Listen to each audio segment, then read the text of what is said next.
आनंद हा केवळ ऐहिक सुखांपासून मिळतो असे नाही. खरा आनंद हा एक आध्यात्मिक गुण आहे, जो ऐहिक परिस्थितींपासून स्वतंत्रपणे निर्माण होऊ शकतो. काय आपण या आनंदाचा अनुभव घेतला आहे?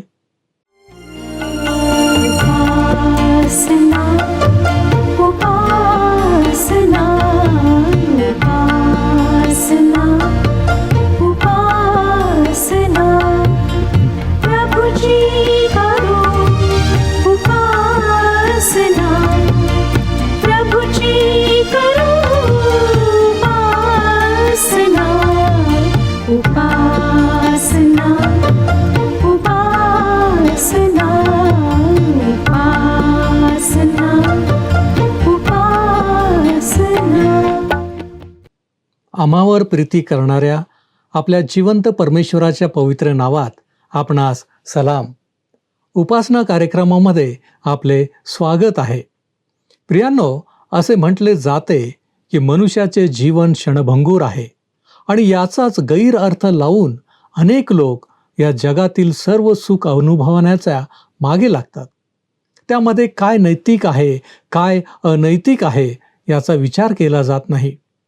अनेक लोक ज्ञानाचा म्हणजे जगिक ज्ञानाचा शोध घेतात, परंतु त्यांचा विचार मात्र सर्वश्रेष्ठ बनण्याचा असतो. परंतु खरंच मनुष्याने या सर्व गोष्टी करणे आवश्यक आहेत? ज्या परमेश्वराने आम्हाला निर्माण केले, त्या सर्वज्ञानी परमेश्वराला आम्ही या गोष्टी कराव्या असे वाटते काय? प्रियांनो, प्रश्न साधा नाही. अत्यंत गंभीरपणे आम्ही याचा विचार करणे आवश्यक आहे. आणि म्हणूनच आजच्या अध्ययनात आपण अनेक वेगवेगळ्या गोष्टी पाहणार आहोत, ज्यांच्या मागे आज मनुष्य लागलेला आहे. काय आम्ही त्यातले तर नाही ना? हेच पाहण्यासाठी चला प्रियांनो, आपण आपल्या अध्ययनाची सुरुवात करूया. श्रोतनो, ह्या दिवसांमध्ये आम्ही उपदेशकाच्या पुस्तकाचे अध्ययन करीत आहोत आणि पाहत आहोत की कशा प्रकारे सर्व काही असताना ह्या राजाला, शल्मुनाला सगळे काही व्यर्थ भासत होतं. आम्हाला दिसतं श्रोत्यानो की आमच्या शाळांमध्ये अनैतिकता व बंडखोरपणा वाढला आहे, कारण आजची तरुण पिढी जगातल्या घटनांविषयी अधिक चिकित्सक आहे. तिला राजकारण व जागतिक घडामोडींविषयी अधिक जाणण्याची उत्सुकता आहे. ज्या भयानक गोष्टी घडत आहेत त्याविषयी लोकांना जाणीव आहे, हे मला मान्य आहे. बातम्यांची माध्यमे पृथ्वीच्या चारही कोपऱ्यांमधून बातम्या गोळा करून त्या संध्याकाळी प्रसारित करतात. त्यामुळे आम्हाला जागतिक घटनांची पूर्वीपेक्षा अधिक जाणीव होते. पूर्वी निवडणुकीचे निकाल हाती यायला 6 किंवा अधिक आठवडे लागत. राष्ट्राध्यक्ष म्हणून कोणाची निवड झाली हे समजायला एवढा मोठा अवधी लागत असे. परंतु आज अगदी लवकरच कोण निवडून येणार हे आम्हाला सांगितले जाते. म्हणून आजच्या तरुण पिढीला अधिक जाणीव आहे याविषयी मी सहमत आहे.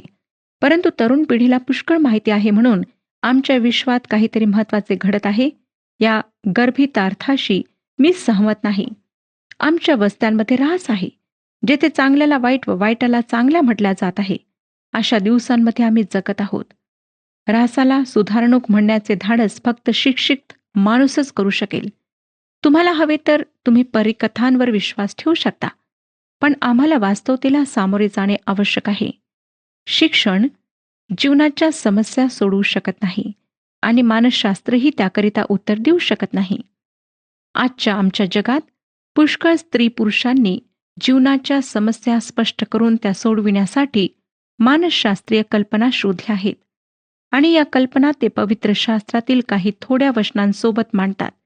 जसे कडू गोळीला साखरेचे आवरण असते, तसे त्या कल्पना पवित्र शास्त्रीय उपाय आहेत असे दाखविण्याचा ते प्रयत्न करतात. प्रिय श्रोत्यांनो, देवाचे संपूर्ण वचन ख्रिस्ती माणसासाठी जीवनातील सर्व समस्यांचे उपाय देते. उपाय सोपे नाहीत. देवाचे वचन अभ्यासण्यासाठी पुष्कळ वेळ व प्रयत्न करणे व मानसिक घाम गाळणे यांची गरज आहे आणि आज ख्रिस्ती लोकांना त्याची गरज आहे. ज्ञान व तत्वज्ञान हे जीवनाच्या समस्यांकरिता उत्तरे देऊ शकत नाही हे शल्मुनाला समजले. तो उपदेशकाच्या पहिल्या अध्यायातील 16व्या वचनात सांगतो, मी आपल्या मनाशी म्हणालो, माझ्यापूर्वी जितके राजे यरुश्लेमावर होऊन गेले तितक्यांहून अधिक ज्ञान मी प्राप्त करून घेतले आहे. ज्ञान व विद्या यांची पूर्ण प्रतीती माझ्या मनाला घडली आहे. शल्मोन इतरांपेक्षा अधिक सुज्ञ असल्याने तो काहीसा अहंकारी व उद्धट झाला होता असे मला वाटते. ज्ञान फुगवते असे पॉल म्हणतो. आपल्या आजूबाजूच्या लोकांपेक्षा आपण अधिक हुशार व ज्ञानी आहोत असे एखाद्याला वाटले तर तो एखाद्या फुग्यासारखा फुगून जातो.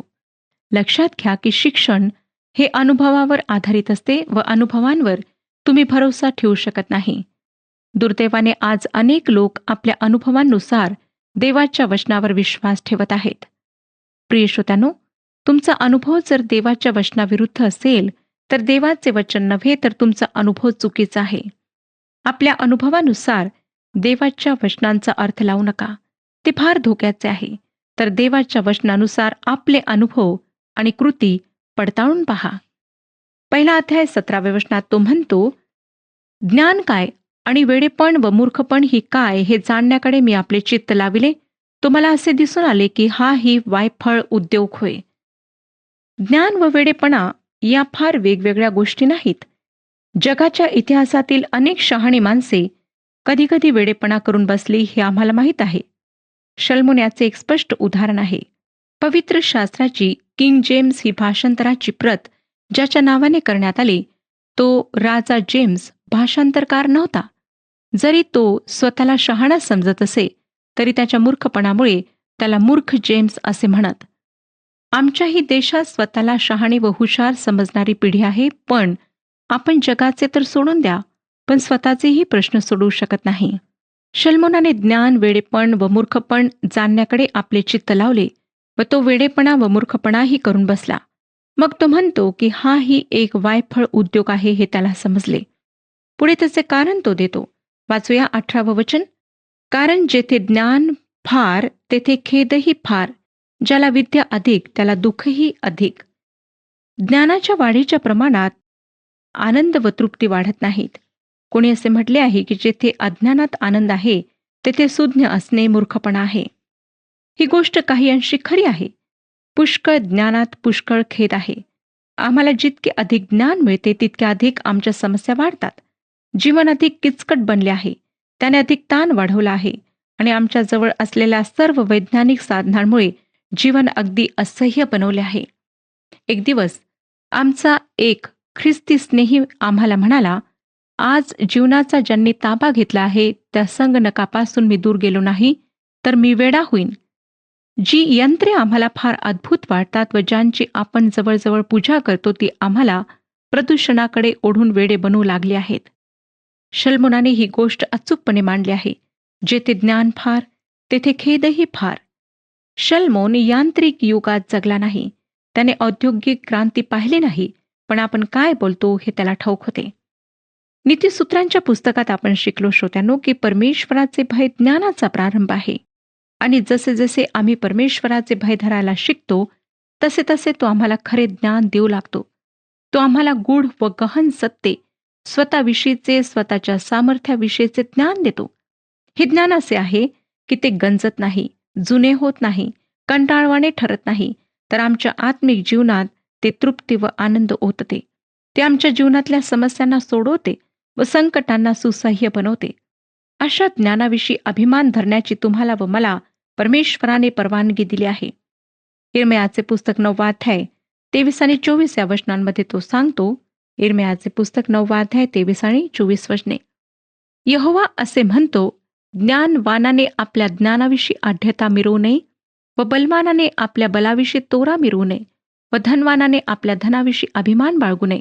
परंतु जो अभिमान बाळगतो त्याने याविषयी अभिमान बाळगावा की तो समजतो व मला ओळखतो, असा की जो पृथ्वीवर प्रेमदया, न्याय व न्यायपण चालवतो तो मी यहोवा आहे. कारण या गोष्टींमध्ये मला संतोष आहे असे यहोवा म्हणतो. श्रोत्यांनो, परमेश्वराचे ज्ञान, त्याचा जवळून परिचय या गोष्टी अशा आहेत की त्या आमची मने व हृदये आनंदित करतात. तुम्ही या ज्ञानाने आनंदित होणाऱ्यांपैकी एक आहात की शल्मोनासारखे फार ज्ञान म्हणजे फार खेद असे समजणारे आहात. शल्मोन तर जगिक ज्ञानाविषयी तसे बोलला. मग तुम्ही कोणत्या विभागात आहात? नंतर आता आपण 2ऱ्या अध्यायाला सुरुवात करीत आहोत. तुम्हाला माहीतच आहे की देवाशिवाय जीवन जगणाऱ्या माणसाचे तत्वज्ञान या पुस्तकात प्रतिबिंबित झालेले आहे. या पुस्तकाचा लेखक शलमोन याने जीवनात समाधान प्राप्त करण्यासाठी अनेक प्रयत्न केले. त्यापैकी त्याने ऐहिक सुखाचाही मार्ग पत्करला. ऐहिक सुखात समाधान शोधणाऱ्या आधुनिक माणसाचा हा आवडता मार्ग आहे. 2रा अध्याय 1 वचन सांगतं, मग मी आपल्या मनात म्हटले, चल हास्य विनोदाने मी तुला आजमावून पाहतो, तर आता तू सुख भोगून घे, पण हेही व्यर्थ आहे. शलमोनाने बहुधा ऐहिक सुखाच्या सर्व गोष्टी उपभोगल्या असाव्यात. आज आमच्याही जगात लैंगिक सुखाकरिता वेडे झालेले लोक आहेत आणि त्याला कारणीभूत आमची घसरलेली नैतिक मूल्ये आहेत. आजच्या जगात गुप्त रोग साथीच्या रोगांसारखे मोठ्या प्रमाणावर पसरत आहेत. श्रोत्यांनो, आम्हाला परमेश्वराकडे वळायचे आहे. शलमोन शारीरिक सुखाच्या किंवा लैंगिक सुखाच्या बाबतीत विशेषज्ञ होता. त्याच्या 1000 पत्नी व अनेक उपपत्नी होत्या. ज्या माणसाभोवती 1000 स्त्रिया होत्या तो विशेषज्ञच म्हणायचा. या मार्गाने समाधान शोधण्याचा शलमोनाने प्रयत्न केला. तसेच मनोरंजन व दारू पिणे याही गोष्टी त्याने आजमावल्या. आणि तो काय म्हणतो पहा, तो म्हणतो, मग मी आपल्या मनात म्हटले, चल हास्य विनोदाने मी तुला आजमावून पाहतो, तर आता तू सुख भोगून घे. आणि तसे केल्यावर त्याचा निष्कर्ष हा आहे की हेही व्यर्थ आहे. पुढे 2ऱ्या वचनात तो काय म्हणतो पहा, 2रा अध्याय 2रे वचन, मी हास्यास म्हटले, तू वेडे आहेस. मी विनोदास म्हटले, तुझपासून काय लाभ. असं वाटतं की त्याच्या दरबारात त्याचे मनोरंजन करणारा, त्याला विनोद सांगणारा कोणी विदूषक असावा. त्यांचे विनोद काय असावेत हा प्रश्नच आहे. पण शेवटी हा वेळही निरर्थक आहे हे शलमोनाला समजून चुकले. 3रं वचन, मानवपुत्रांनी आपल्या साऱ्या आयुष्यात ह्या भूतलावर काय केले असता त्यांचे हित होईल याचा निर्णय समजावा म्हणून विवेकाने माझ्या मनाचे संयमन करून द्राक्षारसाने माझ्या शरीराची चैन कशी होईल आणि मूर्खपणाच्या आचारांचे अवलंबन कसे करीता येईल याचा मी आपल्या मनाशी शोध केला. श्रोत्यांनो, ह्या ठिकाणी आम्हाला दिसतं की देवाशिवाय समाधान शोधण्याचे प्रयत्न करणे हे शलमोनाच्या प्रयोगांमधून स्पष्ट झालेले आहे. पुढे 4थ्या वचनात तो म्हणतो, मी मोठमोठी कामे हाती घेतली, आपल्यासाठी घरेदारे बांधिली, द्राक्षीचे मळे लाविले.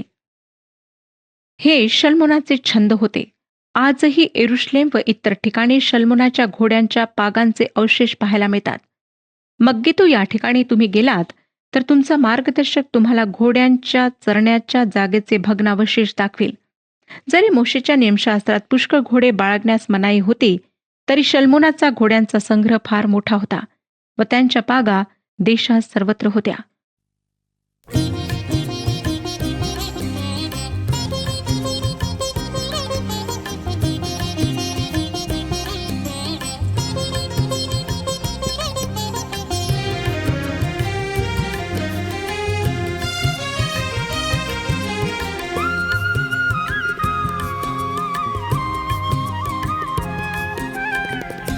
मी उडा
मी जशी पाहिजे तुला तशी मी करू कशी आपणा रे पुष्कळ जुनी उणा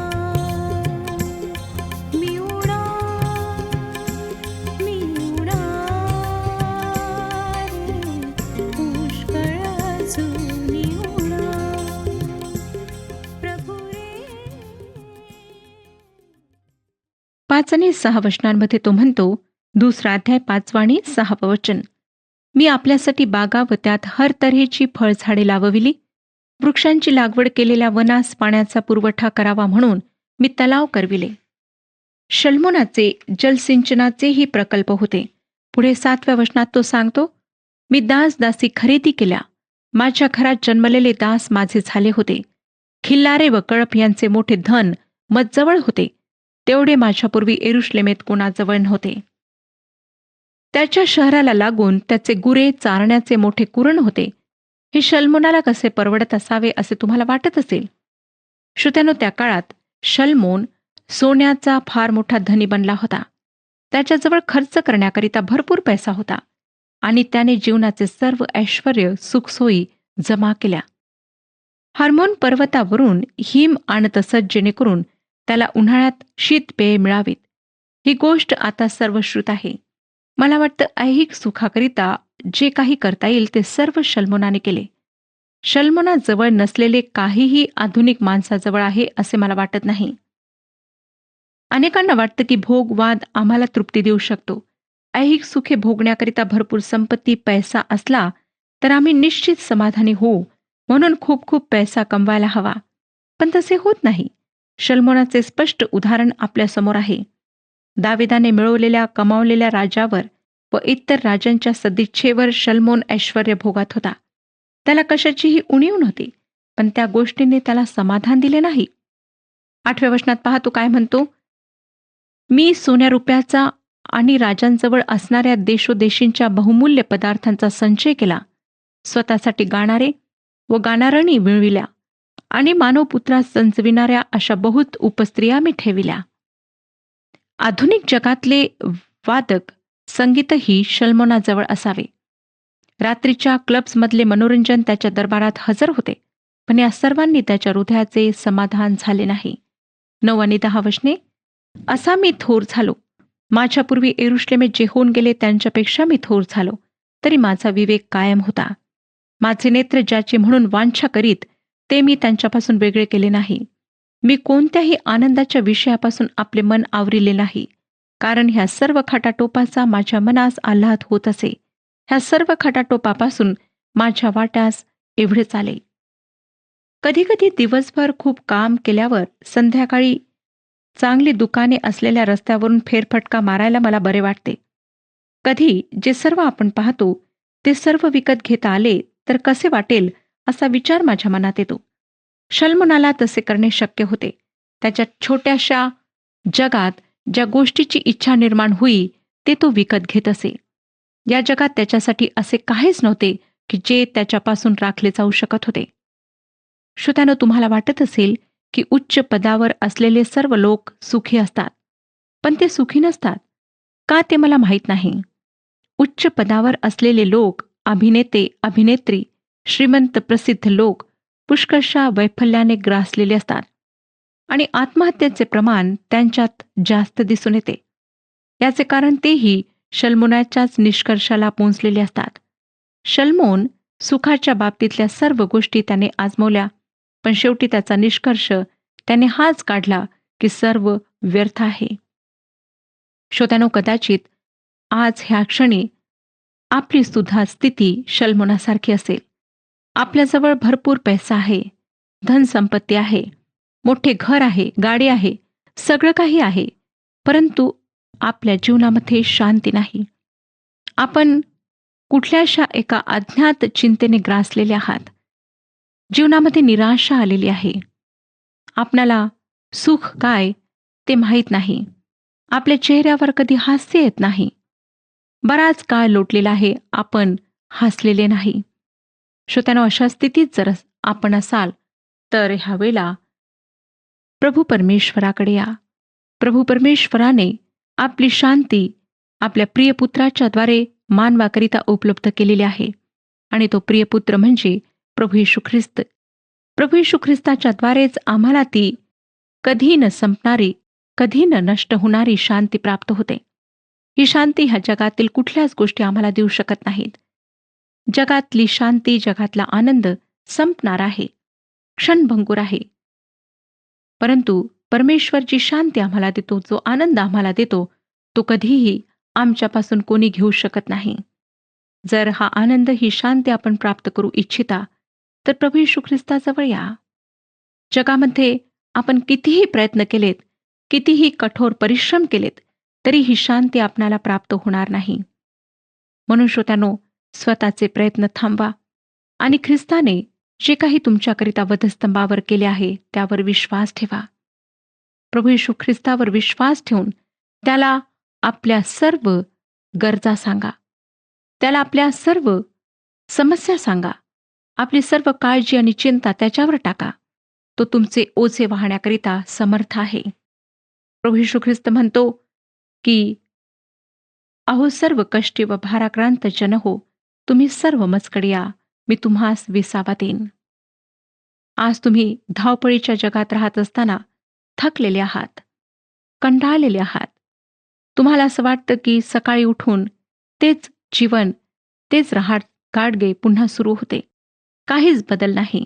संध्याकाळी थकून भागून आल्यानंतर पुन्हा तुम्ही झोपी जाता, सकाळी उठता आणि तोच कामाचा बोज तुम्हाला दिसतो. म्हणून श्रोत्यानो, तुमचं जीवन एखाद्या यंत्राप्रमाणे झालेलं आहे आणि बसून तुम्ही विचार करता की काय ठेवलेलं आहे ह्या जीवनामध्ये. काही आनंद नाही, सुख नाही, शांती नाही. जर तुम्ही अशा विचारांमध्ये आहात तर परमेश्वर आज तुम्हाला आमंत्रित करीत आहे. येशू ख्रिस्ताजवळ या आणि त्याला आपल्या सर्व गोष्टी सांगा. आपल्या पापांबद्दल पश्चाताप करा आणि म्हणा की प्रभू, मी आजपासून माझे हे सर्व ओझे तुझ्या हातात देत आहे. मला तू शांती दे, मला तू विसावा दे. ह्या सर्व गोष्टींपासून तू माझी सुटका कर आणि मला आपल्या आनंदाने भरपूर कर. जर श्रोत्यानो, आपण अशी प्रार्थना कराल तर प्रभू येशू ख्रिस्त आज सुद्धा तुमच्याजवळ येऊन तुमचे ओझे घेऊन तुम्हाला शांती देण्याकरिता तयार आहे. योहानाचे पहिले पत्र, 1 अध्याय 9 वचन सांगतं, जर आपण आपली पापे पदरी घेतली तर तो विश्वसनीय व न्याय आहे म्हणून आपल्या पापांची क्षमा करील व आपल्याला सर्व अनितीपासून शुद्ध करील. श्रोत्यानो, आवश्यक आहे की आपण आपली पापे पदरी घ्यावीत. परमेश्वर विश्वसनीय आहे, न्यायी आहे. तो पापांची क्षमा करण्याकरिता तयार आहे. तो आपल्याला सर्व अनितीपासून शुद्ध करण्यास तयार आहे. होऊ शकतं की आतापर्यंतचं जीवन आपण पापामध्ये व्यतीत केलेलं आहे. आपल्याला वाटत आहे की माझ्या पापांविषयी कोणालाच माहीत नाही. मी काय करीत आहे, कोणते अपराध करीत आहे, कोणीच पाहिलेलं नाही. परंतु लक्षात ठेवा की परमेश्वराने आपल्या जीवनातील एक एक गोष्ट पाहिलेली आहे. आपल्या मनात येणारे विचार त्याला माहीत आहेत. तुम्ही काय करता, कोठे जाता, कोणाला भेटता, तुम्ही कोणत्या प्रकारचे कार्य करता, सगळे काही त्याला माहीत आहे. म्हणून स्वतःचा नाश करून घेऊ नका. ह्या क्षणी आपल्या सर्व पापांबद्दल पश्चाताप करा. येशू ख्रिस्तामध्ये नवीन जीवन प्राप्त करून घ्या. पवित्र वचन आम्हाला सांगतं की जो कोणी ख्रिस्तामध्ये आहे तो नवीन सृष्टी आहे, एक नवीन निर्मिती आहे. तो तुम्हाला एक नवीन जीवन देण्याकरिता, नवीन हृदय देण्याकरिता तयार आहे. म्हणून वेळ न गमावता आजच त्याच्या हातात आपले जीवन समर्पित करा. परमेश्वर आपणा सर्वांस आशीर्वाद देवो.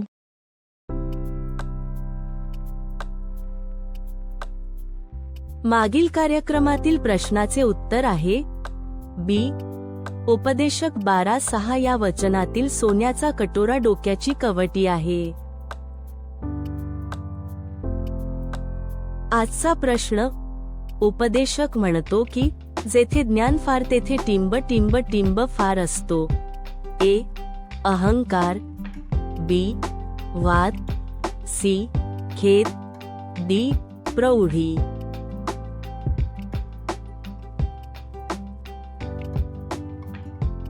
प्रियांनो, या प्रश्नाचे उत्तर उद्या सकाळी 6 वाजण्याच्या आधी पर्याय A, B, C किंवा D लिहून आपले नाव, पत्ता आणि ठिकाण यासोबत मोबाईल नंबर 7021474742 वर SMS किंवा व्हॉट्सॲप करा. प्रियांनो, होय, हे खरे आहे की ज्ञान व तत्वज्ञान हे जीवनाच्या समस्यांकरिता उत्तर देऊ शकत नाही. मानवी जीवनात मर्यादा आहेत. सांसारिक गोष्टींसाठी केलेले प्रयत्न क्षणिक आणि त्यांचा शेवट असमाधानकारक आहे. आणि म्हणूनच आम्हाला देवाशी नाते आणि तेही घट्ट स्वरूपाचे असणे आवश्यक आहे. काय आमचे देवाशी अशा प्रकारचे नाते आहे? काय आमच्या जीवनात आम्ही प्रथम स्थान देवाला देतो? विचार करा. आपण प्रार्थना करूया. प्रभूजी, आम्ही तुझे लेकरं या नात्याने तुझ्या चरणांपाशी आलेलो आहोत. प्रभू, आम्हाला ठाऊक आहे की तू आमचं निर्माण करता आहे. तू आम्हाला निर्माण केलंस आणि आम्हाला हे सुंदरसं जीवन देखील दिलेलं आहेस. प्रभू, आम्हाला याची जाणीव आहे की आमचं जीवन हे क्षणभंगूर आहे. परंतु या क्षणभंगूर जीवनामध्ये आम्ही आमचं लक्ष तुझ्याकडं लावावं ही तुझी इच्छा आहे. आणि म्हणूनच प्रभूजी, आजच्या अध्ययनानुसार आम्ही निश्चय करतो की आम्ही आमच्या क्षणभंगूर जीवनामधून तुझ्याकडे पाहण्याचा आम्ही प्रयत्न करू. तू नेमून दिलेल्या गोष्टी शिकण्याचा आम्ही प्रयत्न करू. त्या मार्गाने चालण्याचा आमचा प्रयत्न असेल. आणि प्रभूजी, या सर्व गोष्टींच्याद्वारे आम्ही तुला संतोष देण्याचा देखील प्रयत्न करणार आहोत. प्रभूजी, तुझी कृपा तू आम्हाला पुरव. तारणारा प्रभू येशू ख्रिस्त याच्या गौरवी नावात ही प्रार्थना केली आहे, म्हणून तू ऐक. आमेन. आपला प्रभू येशू ख्रिस्त याची कृपा तुमच्या आत्म्याबरोबर असो.